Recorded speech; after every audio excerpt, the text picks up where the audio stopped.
do'stlar, amdi tong sadosi programmamizni boshlaymiz. Men bugungi programmaning riyosatchisi Zumrat Yasin.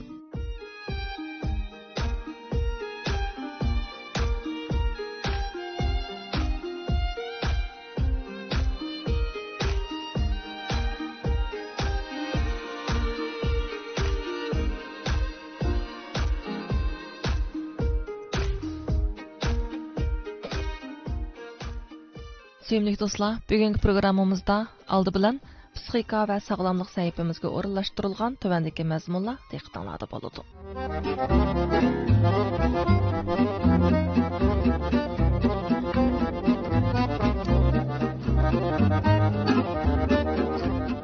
Bir dona buvay, har bir odamning qalbida dunyoning tunji ta'sirat kartinasi bor.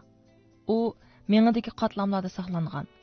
Odatda kundalik murakkab uchurlar orasida besilib qattiq uyquga ketadi. Lekin u har vaqt bizni o'rab, har bir odamning dunyoga bo'lgan qarashini yetaklaydi, ham bizning dunyoni ko'zlaydigan nuqtamizni belgilaydi deydi. Bu gap nihoyat sirliq, sehrlik bilingashga qoyil bo'lmay, naq maydonda sinab baqsaq bo'lamdi dedim. Buvay kamtarlik bilan kulib qo'yib, "Bu mening fikrim. Bu gapga ishonsangizmi, ishonmasangizmi bo'ladi" dedi. Men bir kishining yurak qetida saqlangan ta'sirotini bilaman. Siz to'g'ri deb bera olsangiz, albatta ishonaman dedim. "Bo'ladi" dedi u. Bu kishining eng dastlabda qalbiga singib qolgani to'p-tomon bosgan, cheksiz ketgan bir qumliq. Lekin uning atrofidagi targ'ini muhit yomon emas bo'lib, illiq bir quchoqqa o'xshaydi. Atrofda qushlar sayrab turgan, xushbiroq hid balqib turgan. Gepimni tugatib, u buvayni qandoq faraz qildikin deb qarab qo'ydim. Buvay men qarab etib mundaq dedi.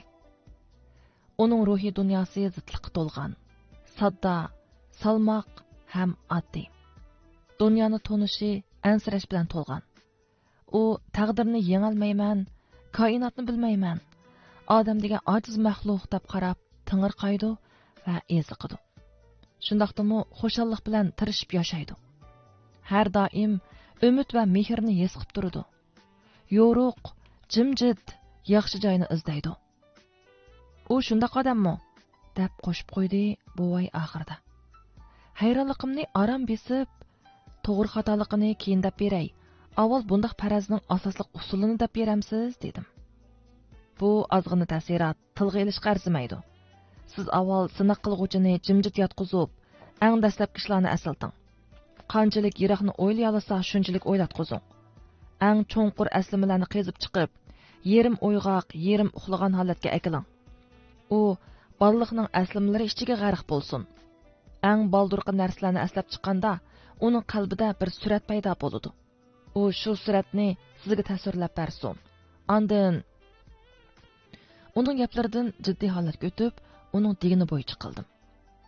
Asosliqi mushular, qolganini o'zingiz his qilib olasiz. Siz menga o'rgatmasangiz, texi meni yetaklamasangiz bo'lmaydi, dedim. Keyin bir mazgilgacha nurg'un kishilarning ilhomini uyg'otib, kallasidagi hayotlikning dastlabki iznasini qezib chiqib, uning deb berdim. Buvay ularning real turmushdagi mijoz xarakteri deganlarga faqatli qiziqmadi, bilishni muxolimadi. Uning nazarida har biraylarning tunji ta'sirat kartinasi dal xarakter kitobining mundarajasi bo'lg'ashqa bir qarabli bilalaydi. Boshda ishlar o'ngishli bo'lmadi. Men ziyorat qilgan tunji u yerdan bu yerdan gap qilg'ili turdi. U surat xuddi bir qorong'u kecha. Chiroq o'chib qoldimi yoki ko'zimdan chadoq chiqdimi? Atrofim qorong'uliq. Mushunchalik tugidi. U kekashligicha levin yalab qo'ydi. Uning bu so'zlarini anglab, menmi u aytgan qorong'ulikda qolgandek bo'ldim. Buni qanday analiz qilish kerak? Uni yanama ishkirlab o'ylashga ilhomlantirdim. U bir haza o'ylangandan keyin qorong'ulikdan chiqib bir qacha o'mashni ko'rdim. Uni ichib etdim. Onam yetib keldi. Ko'z yoshlari yuzimga sirg'ib tushdi. Nima degan so'g'uq? Mushunchilikla asliyaladim. Endi yo'q, deb aslimisini xulosladi. Tozimi bosh og'ri yo'q, yashmak nihoyat qiyin ish bo'ldi. Men umidsizlangan holda buvaydan maslahat so'radim. Ha, mushumi yetidi. U nihoyat umidsiz odamkan. Bir umr bir narsani izdabdi. nimani izlaganligini o'zimi bilmaydi ekan. Izlash jarayonida foyda va mehribonlikqa erishadi ekan. Tuqqandarchilikni qadrlaydigan odam ekan. Lekin bularning hammasi uning izlash jarayonidagi delig'ulligini, tug'mi qayg'usini o'ngshayanmabdi. Atrofidagi qorong'ulikni yo'qotolmabdi, dedi buvay. Pakar bir yosh o'ng'aysizlangan holda, mening birinchi suratimda degudak hech narsa yo'q. Parcha-purat aslimalarli bor. Ukam bilan ikkimiz yotqan tanishatdik. Kichik chig'imda uyimiz bekli nomrat bo'lg'ashqa, ikkalan bir yotqa yipinatdik. Issig'roq yetish uchun yotqanni o'zimiz tarafga tartatdik. Kecha yotqan talishib chiqadigan gap. Boshqa yipinsa putqa yipinsa bosh echilib qoladi. Yig'ib etganda mushinchilikli ish, dedi. Buvay buni mundaq analiz qildi. Bu yoshning raqobat kuchi kuchlikan. U kuchli bo'lgandala ondan yashay olayman, amaliy kuch hammani belgilaydi deb qarag'ashqa, bari kuchi bilan moddiy manfaat va yashash bo'shligini talashadi ekan. Lekin u odamga ziyon yetkazmaydi. Alohida razil vositalarni ishlatib, boshqalarga ziyonkashlik qilmaydi. Uning kallasida to'rt atrofdagilarning hammasi do'st degan qarash saqlanib qolgan.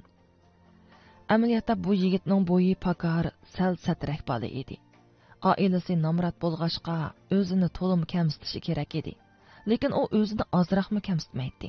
Aksicha uning jismidan g'ayrat, jasorat urg'ib turadi. Jon tikib tirishib to'liq ko'rus, magistrlik, doktorlikcha o'qig'aydi. Har qitimliq raqobatda qat'iy bel qo'yvatmay olg'a ilgirlaydi.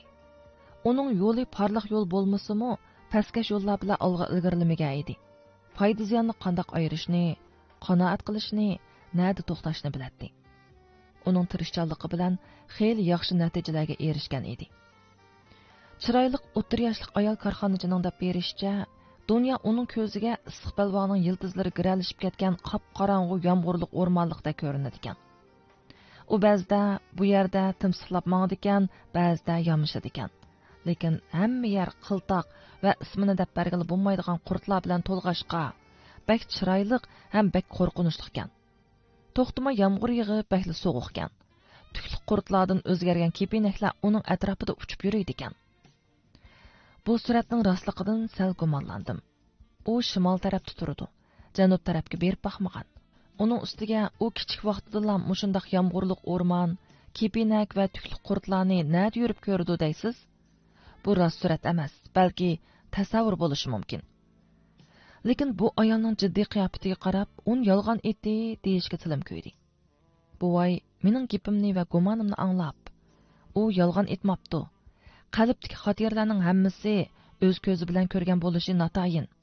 Aksicha, bu kallaga sig'dalgan ta'sirotdan iborat. Agar siz tashqi planeta odamlar bilan aloqalashganligingizni deb bersangizmi, ishonaman. Odamning tuyg'usi shaksiz bo'ladi. Foyda manfaat uchun boshqalarni oldisimi, qalbida saqlab kelgan ta'siroti yolg'on bo'lmaydi. Bu ayolning dunyo qarashi ham g'alita, ham odamni jalb qilgudek go'zalkan. U noit tirishchankan, nurg'un utuqlarni qo'lga keltiribdi. Raqobatga yuzlanmaydigan, tirishchan bo'lsa-mu, to'xtamay tirishaverib, noit g'ayribliq, kishilardan bezor bo'lish kayfiyati shakllanib qopti. Shunga o'zini yomg'irlik o'rmonda yurgandek sezadi ekan. Hayronlikda og'zim gapga kelmadi. Buvay bu ayol bilan ko'ni tonishdekla uning butkul hayotini tasvirlab berdi. Kishilarning qalb kartinasini ko'rib keyin buning sirini bara-bara o'qib qoldim. Bu odamning qalbini operatsiya qilish ekanligini bilib, o'zimning dunyoni ko'zitishdagi asosiy bulung'ini, nurg'un alohidligimning ochqichini topdim. Gerçi butunlay o'zgara olmasam-mu, burunqidan bakrak kan qo'rsoq, farosatlik bo'lib qoldim. Buvay bir kuni mendan birinchi qitim tasvirlab bergan qumliqda dunyoni ko'rgan kishi kim deb so'radi. U kishi dal men. U suratlar opam meni quchoqlab Shinjongdan Beyjingga qaytganda ko'rganlarim edi, dedim.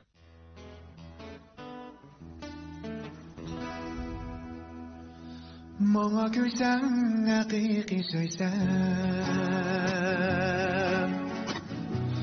Bille yığlap, bille gülsem